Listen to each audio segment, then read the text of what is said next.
집이 너무 빠르게 오르니까 걱정이 되는 거야. 솔직히 말씀드리면 여러분들이 뉴스만 보고 판단을 해서 그래요. 집값이 얼마나 올라가느냐는 정해져 있습니다. 지금 집 살려고 고민하는 분 잘 들으십시오. 40대인데 1억밖에 못 모았고, 그러면 이건 뭐 턱도 없고 서울 아파트 중위 가격이 한 10억 조금 넘는 수준이니까 이걸 살려고 그러면 내가 뭐 1억 얼마밖에 없는데 이건 뭐 안 되는 거 아니야? 그냥 주식이나 코인 하는 게 낫지 않냐라고 얘기를 하는데, 일단 분명히 해둘 게 내 집 마련은 목표고요. 주식과 코인은 과정인 거예요. 이걸 구분을 잘 하셔야 됩니다. 주식과 코인이 목표가 아니야. 주식과 코인은 내가 자본을 모아가는 속도를 조금 높여볼까 라고 생각하는 수단이죠. 그러나 집은 수단이 아니라 최종 목적지일 수 있습니다. 왜냐하면 인간은 누구나 어딘가에 주거를 해야 되고 안정적인 거주 이런 것들을 되게 선호하기 때문이죠. 자, 그러니까 지금 돈이 있다, 돈이 없다, 뭐 컨디션이 좋다, 이거 다 빼고 집 있어야 돼, 없어야 돼? 있어야 되죠. 그러네. 그렇게 놓고 본다면 좋다. 당장 이 올라가는 가격에 어떻게든 막 영끌을 해서 살아. 그게 아니라 여러분들의 마음속에 놓여있는 돌 하나를 제가 내려놓을게요. 집이 너무 빠르게 오르니까 걱정이 되는 거야. 그러니까 이분들이 왜 이런 고민이 생겼냐면, 뭐 집이 언제든지 내가 당장은 안 사도 5년, 10년 잘 저축하고 좀 투자하면 살 수 있을 거다. 그럼 걱정 안 하는데, 그럼 집값이 너무 빨리 올라간다고 자꾸 뉴스에서 나오니까 불편한 거야. 제가 이 진실을 말씀드릴게요. 한국부동산원에서 매주 수도권, 서울, 전국의 아파트 매매가 변동률을 발표합니다. 6월 넷째 주에 0.43% 주간 올라갔는데, 이 0.43 느낌이 안 오죠? 6월 넷째 주에 0.43, 6월 다섯째 주에 0.4 뭐 이런 식으로 지금 0.43이 8년 만에 가장 높은 수준. 그러니까 이게 지금 그래서 화들짝 놀라서 정부가 대책을 사실은 너무 빨리 낸 거예요. 환자가 실려왔는데 상태가 어떻게 좀 차근히 보면서 어떻게 치료하자고 할 게 아니라, 야 이거 큰일 났다, 빨리 일단 진통제를 놓자. 이래서 진통제를 놓은 거예요. 원래 가만히 있었어도 7월 달에 뭐가 있었죠? 스트레스 DSR 제도가 시행이 되면 어떻게 돼? 그냥 원래 대출 금액 자체가 원래 줄어들게 돼 있었어요. 근데 너무 급하니까 그래서 내놓은 대책이 바로 627 대책이고, 이게 뭐 생각보다 시장이 좀 세게 너무 센데? 뭐 약간 이런 느낌인 거죠. 이 얘기는 무슨 얘기냐면, 거꾸로 얘기하면 야 그만큼 상승 압력이 높구나. 이런 걸 보면은 일반적인 사람들은 불안한 거야. 근데 솔직히 말씀드리면 여러분들이 뉴스만 보고 판단을 해서 그래요. 그러니까 뉴스라는 채널의 매스미디어의 특징이 뭐야? 뭐 하나 그것만 막 부각시키잖아. 정보를 좀 똑바로 올 필요가 있는데, 서울의 25개 구의 아파트들을 다 호갱노노나 부동산 114 들어가서 보세요. 진짜 오르는지. 지금 올라간다는 거는 한강벨트, 강남서초, 아니면 마용성, 이거야. 25개 구 중에 서대문구, 예를 들면 또 노원구 떨어져. 내가 들어보면 뭐야 이거? 조금 떨어졌어. 이게 여러분, 그러니까 정보를 너무 러프하게 들으면 이렇게 되는 거야. 물론 상위 입지가 오르면 그 다음에 하위 입지 따라 오르는 거 아닙니까? 그래서 그러는 거 아닙니까? 물론 뭐 그 말도 맞긴 한데, 냉정하게 놓고 봤을 땐 지금 상승은 서울 수도권, 서울의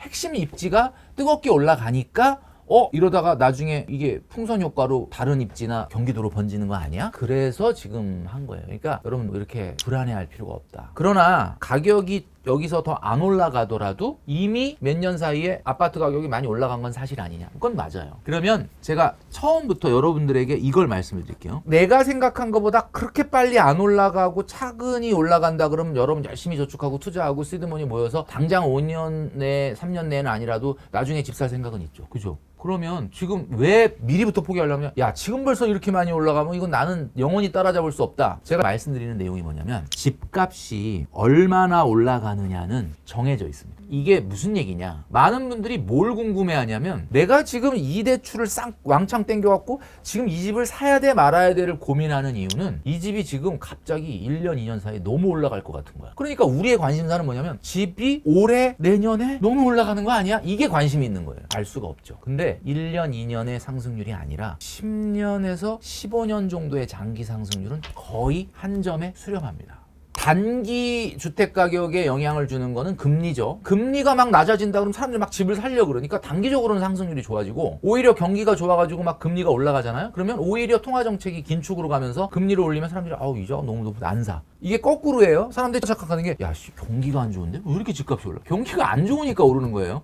경기가 안 좋으면 금리는 내려가죠. 내려가면은 집값이 올라가죠. 근데 장기적으로는 인플레이션이에요. 내가 집을 사고 내년에 얼마 오를까 내후년에 얼마 오를까라고 하는 거는 우리가 예측하기가 어렵죠. 어떤 경제적인 이벤트가 생길지 모르니까. 그런데 이게 10년 정도 지난 평균 상승률은 거의 한 곳으로 수렴하는데 그것은 제가 말씀드리는 것처럼 국채금리 10년물 금리의 플러스 1, 2% 수준 안에 거의 들어온다. 그러면 지금 가르쳐 드린 거잖아요. 지금 국채금리 10년물 금리가 러프하게 3%다. 지금 집 살려고 고민하는 분 잘 들으십시오. 3% 플러스 2% 정도 최대 오른다. 그러면 5%죠. 그러면 이제 앞으로 내가 집을 사면 올해 왕창 오르면 그 다음엔 덜 올라요. 왜냐면 왕창 오르면 그 다음엔 덜 오르게 돼 있어. 그러면 너무 안 오르면 어떻게 돼? 그 다음에 좀 오르죠. 이게 평균 10년을 가면은 제가 말씀드리지만 5%에 수렴할 것이다. 그럼 어때요? 5% 오르는 집 살 거예요? 지금 막 호들갑 떨고 막 마용성이나 뭐 강남 서초는 막 한강벨트는 막 어마어마 걔네들은 빼고 제가 얘기했잖아요. 5%에 수렴한다니까. 디플레이션은 아니기 때문에 떨어지진 않습니다. 여러분 뭐 유튜브 보시면 막 폭락 유튜브 맨날 나오잖아. 폭락 유튜브들한테 제가 말씀드리는데 물론 떨어질 수도 있죠. 근데 15년을 계속 떨어진다고 하시면 안 돼. 이건 좀 반성을 해야 되는 게 아니 도대체 10년 동안 한 번도 어김없이 그렇게 줄기차게 나와서 떨어진다고 했는데 지금 10년 사이에 집이 얼마나 올랐는데 뭐 사과문이나 사과방송 해야 되는데 그런 말 한마디 안 하고 계속해서 또 폭락을 얘기하시는데 폭락이 왜 안 되냐면 이런 거예요. 디플레이션 경제가 아니잖아 우리나라가. 뭐 우리나라가 일본이 아니잖아. 일본은 디플레이션 경제이기 때문에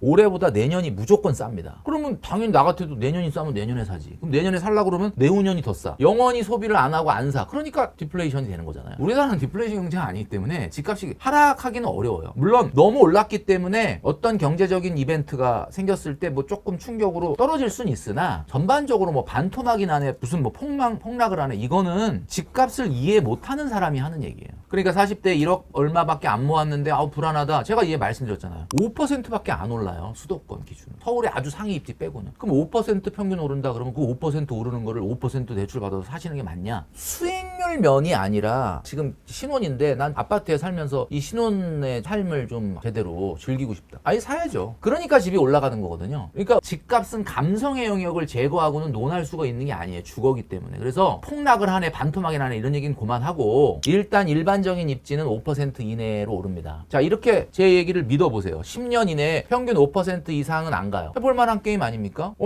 그래? 그 정도밖에 안 올라? 그러면 지금 왕창 오르는 거에 너무 두려워 말라. 왕창 오르면 그 대신에 내후년이나 내후년에는 안 오르는 거지. 그것 때문에. 지금 2022년, 23년도가 왜 집값이 안정됐느냐? 왜 안정됐어요? 진보 정부가 아닌 보수 정부가 들어서서? 이게 아니고 2020년, 21년도에 너무 올랐기 때문에 안 오르는 거잖아요. 결국은 5%에 조금 더 오르는 아파트와 조금 덜 오르는 아파트는 어떻게 구별하나요? 전세가율에 답이 있는 거예요. 전세가율이 낮을수록 더 올라요. 상승률이 높아요. 전국에서 전세가율이 가장 낮은 지역이 어디냐? 강남 서초구입니다. 거기가 전세가율이 가장 낮아. 전세가율이 낮다는 게 뭐야? 내가 전세를 살겠다라는 게 내가 지불할 사용가치인데 사용가치에 비해서 집값이 비싸다는 뜻이야. 갭이 크다는 거니까. 그만큼의 많은 사람들의 기대값이 높다는 거고 기대값이 높으면 유효 수요가 몰리는 거고 유효 수요가 몰리면 다른 데보다 조금 더 올라가죠. 집은 사는 사람마다 수익률이 달라진다. 그러니까 제가 얘기했죠. 상승률은 수도권 서울 기준으로 5% 안에 갇힌다. 평균적으로. 그렇다면 우리가 막 걱정하는 건 막 10% 20%를 막 한 해에 올라갈 걸 걱정해서 지금 어떡하지?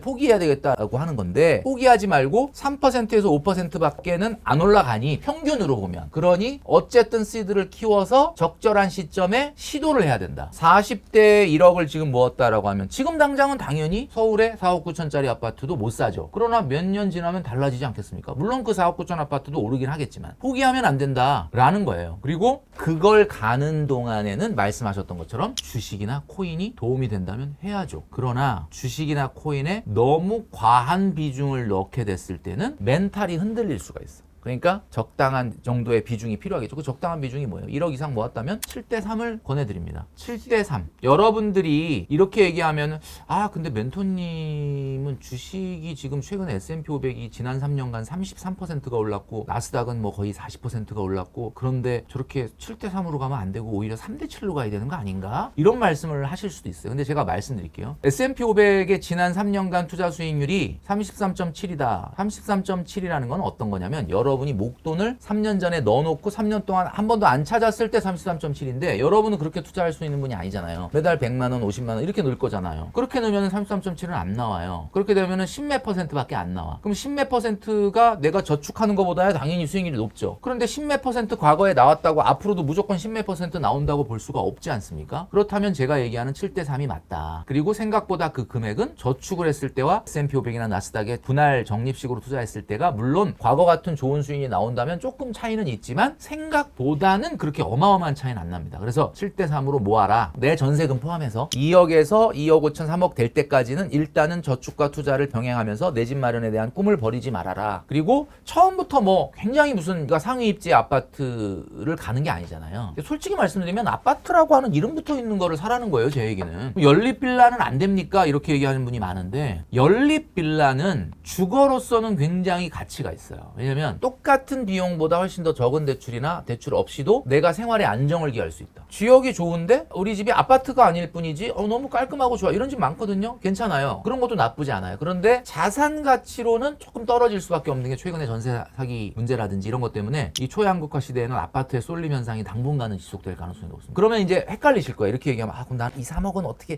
있는데 조금 대출을 받아가지고 요번에 대출 규제가 나왔기 때문에 정부가 대출 규제를 참 잘한 것 같아요. 저는. 왜냐면 대출 규제 없었으면 영끌족이 나왔을 텐데 대출 규제가 생겨버리고 뭐 스트레스 DSR도 생기니까 무리한 대출을 받는 분은 없어지게 됐거든요. 제가 아까 말씀드렸던 앞으로 수도권에서의 상승률 평균 5% 이내로 갇힌다 그랬잖아요. 지금 주담대 이자율이 4%죠. 그럼 어떤 사람이 사야 되고 어떤 사람은 사면 안 되느냐를 제가 오늘 월부TV에서 딱 정해드릴게요. 집을 살려 그래. 나 실수요자야. 돈도 좀 한 2, 3억 모았어. 근데 좀 대출 좀 받으면 그래도 외곽에 경기도에 깔끔한 아파트 20평짜리 살 수는 있을 것 같아. 사야 돼요 말아야 돼요. 이거 고민한다. 제 얘기를 잘 들으세요. 그 아파트에 전세자금 대출 없이 전세 입주가 가능하다. 그러면 사셔도 돼요. 그러면 뭐야? 5억짜리 아파트인데 전세가 3억이야. 3억은 있어 내가. 들어가서 대출 없이 전세로 살 수 있었는데 갭이 2억인 만큼만 은행에서 빌리면 되죠. 그분은 사도 계산기로 계산해보면 대출이자 4% 내고 평균 5% 상승률로 본다 보면 미래에 그렇게 어마어마하게 손해는 안 나요. 근데 내가 아직 2억밖에 없어. 이 5억짜리 아파트 사고 싶어. 그거는 내가 2억밖에 없으면 이 집에 전세로 살려면 1억 대출을 받아야 되는 사람이잖아요. 전세. 아직 사면 안 된다. 조금 더 모아야 된다. 이렇게 말씀드릴 수 있습니다. 사람이라는 게 목표가 있다. 내 집 마련 하고 싶어. 이거 다 있죠. 근데 목표가 아니야 그건. 왜 목표가 아니냐면 그냥 중학교 3학년한테 너 나중에 어느 대학 갈 거야? 그러면 뭐 그냥 좋은 학교 스카이 가고 싶어요. 근데 얘는 스카이 가고 싶어요 라고 얘기하면서 자기가 남아있는 기간이 있잖아. 이제 4년 있다가 수능이네. 생각을 하고 얘기하는 거겠지. 근데 내 집 마련하는 사람한테는 어떻게 뭐 목표가 뭐야?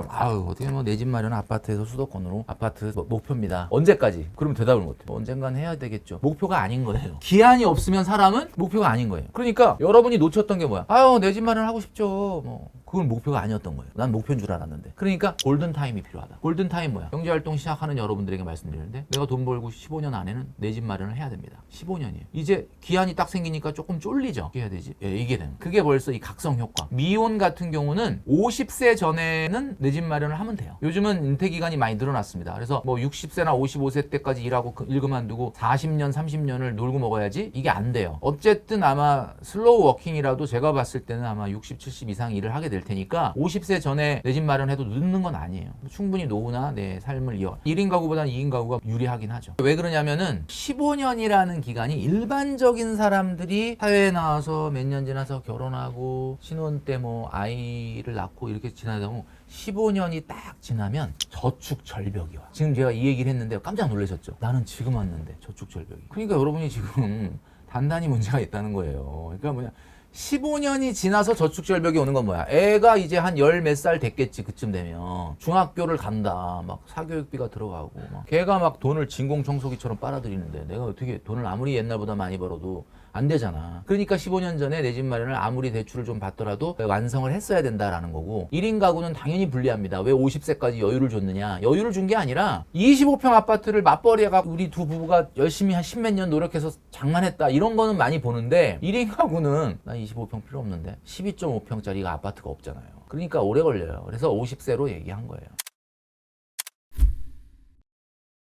일단은 사용 가치가 높은 집을 사야 돼요. 투자 가치가 높은 집은 이미 투자 가치가 집에 반영돼 있어. 물론 뭐 재건축처럼 어떤 이벤트가 확 획기적으로 달라진다면 내가 투자한 효과를 볼 수는 있는데, 일반적인 사람들이 첫 집을 마련한다 그러면 일단 사용 가치를 볼 수 있어요. 근데 사용 가치는 상대적인 거예요. 상대적이라는 게 뭐냐? 어떤 주식처럼 재무 상태표를 보고 그 회사를 밸류에이션 할 수가 없어요. 상대 평가라는 건 2개나 3개나 4개를 비교해서 옥석을 가려야 돼. 그래서 이 임장표를, 제가 책에 보여드린 임장표를 가지고 4개나 3개를 가지고 비교를 해서 점수를 매겨야 돼요. 4가지입니다. 일단 여러분 아시겠지만 상대적인 사용가치가 높은 아파트가 결국 미래에 오른다. 그 사용가치는 상대평가예요. 절대평가가 아니에요. 비슷한 컨디션의 아파트를 4가지를 동시에 봐야 된다. 첫 번째가 뭐냐? 바로 치안입니다. 이 치안이라고 하는 거는 파출소 옆에 있으면 치안이 좋은 거냐, 그런 게 아니라 여러분들이 임장을 가서 아파트를 볼 때 집 안에 들어가 가지고 벽지가 뭐고 바닥이 이거가 아니고 그 주변을 보는 거거든요. 당구장, 단란주점,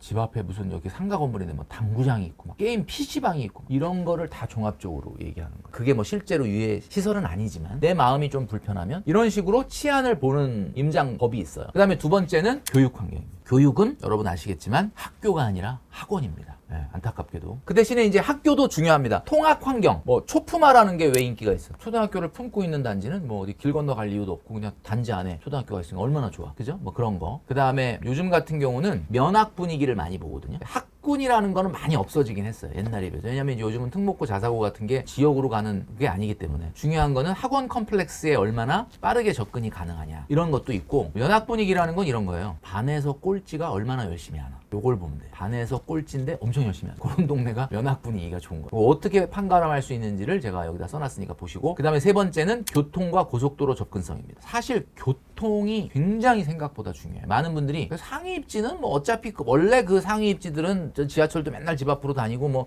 교통이 좋으니까 별로 그렇게 차이가 안 나는 거 아니야? 그런데 아니에요. 이 교통이 또 굉장히 중요해요. 같은 강남이라도, 같은 서초구라도 그 한강변에 있는 반포냐 뭐 맨 밑에 있는 서초나 우면이냐, 이건 많이 차이가 나요. 왜냐면은 서초나 우면에서 반포대교 올라가는 동안 한참 걸려. 반포대교 딱 가면, 반포대교 넘으면 거기서는 서울 어딜 가나 15분이면 다 가요. 그러니까 항상 보면 그냥 반포가 한강변인 것도 있지만 사실은 올림픽대로를 바로 탈 수 있다는 점이 교통에서 굉장히 좋은 거예요. 반포 가보면 맨날 막히니까 여기 왜 이렇게 막혀? 그러지만 거기 사는 사람들은 실제로 어디 갔다 집에 오면 금방 옵니다. 그러니까 그런 면에서 봤을 때, 그 다음에 고속도로에 얼마나 빠르게 접근할 수 있냐, 경부고속도로, 중부고속도로, 용서고속도로, 외곽순환도로, 자동차 전용도로, 이런 거에 얼마나 빨리 접근할 수 있느냐, 이런 것들이 굉장히 좋고. 그러니까 핵심은 제가 말씀드린 3가지 사용 가치가 뭐였죠? 치안, 교육, 교통. 마지막 하나가 자연과 조망권입니다. 자연과 조망권. 근데 이제 마지막 4번째는 앞에 1, 2, 3번보다는 덜 중요합니다. 근데 이제 이것도 중요하긴 하죠. 예를 들면 이런 거예요. 자연이라는 게 뭘까요? 공원 녹지와 물, 워터 앤 파크, 이렇게 보면 되죠. 마운틴은 아닙니다. 마운틴이 자연이지 않냐 그러는데, 마운틴은 마이너스 요소. 구름지라는 건 원래 집이 구름지에 있으면 완전 마이너스 요소. 이거는 정말 유래를 찾아볼 수 없을 정도의 특별한 경우예요. 왜냐? 남산이라는 것 자체가 로케이션이 서울의 정확하게 중간이에요. 그리고 남산에서 한강을 내려다봐. 그리고 거기는 옛날부터 전통적으로 대사관들이 많아. 치안도 좋고 전통적인 부촌이란 이미지도 있고 여러 가지 있기 때문에 구름지에 있으면서도 사용 가치가 높은 지역. 이거는 남산은 정말 예외죠. 요거 빼고는 산에 있다 그러면 마이너스예요. 그래서 여러분, 제일 중요한 건 마운틴이 아니라 물과 공원이다. 요 4가지를 보는 임장에 대한 사용 가치가 높은, 그러니까 상대적 사용 가치가 높은 걸 골라야 되는 거죠.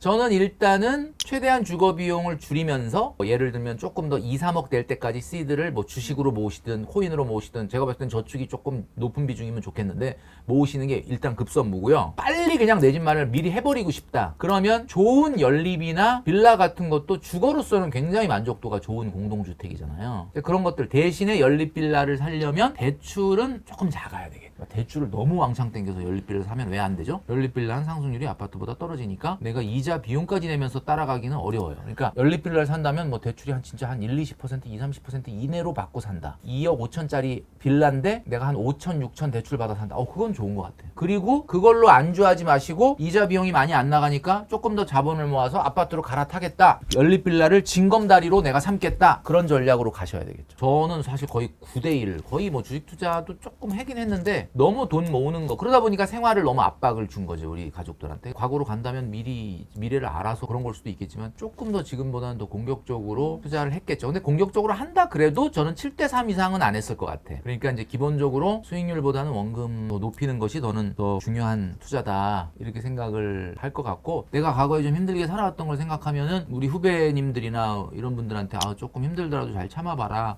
미래를 위해서 좀 잘 그걸 해봐라, 이런 생각이 좀 드는 거죠. 제가 이제 이번에 신간을 내게 됐는데 결국 당신은 아파트를 사게 된다라는 책입니다. 7월 첫째 주에 사실은 나왔다고 봐야 되거든요. 대출 규제랑 같이 나왔어요. 그런데 많은 분들이 오해하면 이제 책 제목을 보고 결국 당신 아파트를 사게 된다라고 하니까 많은 분들이 그 아파트를 꼭 사야 된다, 막 지금 사야 된다, 막 추경 매수를 연끌로 해야 된다, 이런 거인 내용으로 오해를 하시는데 그런 내용이 아니에요. 이게 뭐냐면 막 아파트 가격이 올라가면은 막 사람들이 관심을 갖고 또 괜찮으면 또 그냥 관심 끄고 이러면 안 된다. 아파트라는 거는 언젠간 여러분들이 사게 돼 있어요. 그렇기 때문에 굉장히 오랜 기간 철저하게 준비를 해서 사야 되는데 그 길라잡이입니다.